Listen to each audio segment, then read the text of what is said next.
கஞ்சா விற்பனையை தட்டி கேட்ட இளைஞர் அடித்து கொலை செய்யப்பட்ட விவகாரம் தொடர்பாக அதிமுக பொதுச் செயலாளர் எடப்பாடி பழனிசாமி தனது கடுமையான கண்டனங்களை பதிவு செய்திருக்கிறார். சென்னை தண்டையார்பேட்டையில கஞ்சா விற்பனையை தட்டி கேட்ட 23 வயது இளைஞர் விஷ்ணு என்பவர் அடித்து கொலை செய்யப்பட்டிருப்பதாக வரக்கூடிய செய்திகள் தமக்கு அதிர்ச்சியை ஏற்படுத்தியிருப்பதாகவும், போதைப் பொருள் புழக்கத்தை தட்டி கேட்டால் கொலைதான் இந்த ஆட்சியினுடைய பதிலா, இதுதான் மாற்றமா என்ற ஒரு கேள்வியை அவர் முன்வைத்திருக்கிறார். இந்த லட்சணத்தில் நேற்று திருச்சியில் பேசிய முதலமைச்சர் தன் மீது வீண் பழி போடுவதாக ஆதங்கப்படுகிறார். இவர் அதிகாரிகளை நியமித்து விட்டார் என்கிறார். நியமித்தால் மட்டும் போதுமா? இதே அதிகாரிகள் தானே எல்லா ஆட்சியிலும் பணிபுரிகிறார்கள். மாற்றம் என்பது ஆட்சியாளர்களிடம் வர வேண்டும் அல்லவா? காவல்துறையை கையில் வைத்திருப்பவர் சட்டம் ஒழுங்கிற்கு பொறுப்பேற்காமல் நழுவ முயல்வது வெட்கக்கேடானது.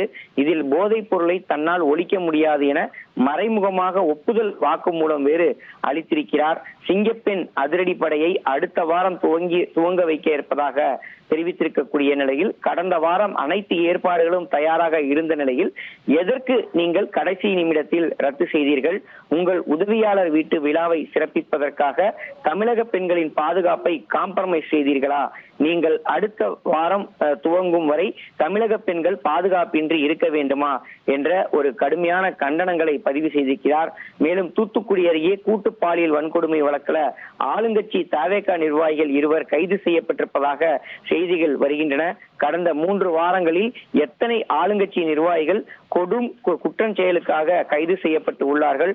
ஒரு கட்சி தலைவராக தன் கட்சியினரை அடக்கி வைக்க இயலாதவர் எப்படி காவல்துறையை நிர்வகிப்பார் என்ற ஒரு கேள்வியை முன்வைத்திருக்கிறார். எனவே தான் வகிக்கும் பொறுப்புக்கு தலையான பணியான சட்டம் ஒழுங்கை காக்கக்கூடிய ரெஸ்பான்சிபிலிட்டி எடுத்து நடவடிக்கைகள் மேற்கொள்ள தமிழக முதலமைச்சர் முன்வர வேண்டும் என்ற ஒரு கருத்தையும் அவர் பதிவு செய்திருக்கிறார். இப்படியாக இந்த போதை பழக்கம் தொடர்பாக அதிமுக பொதுச் செயலாளர் எடப்பாடி பழனிசாமி சமூக வலைதளத்துல தனது கடும் கண்டனத்தை பதிவு செய்திருப்பது குறிப்பிடத்தக்கது.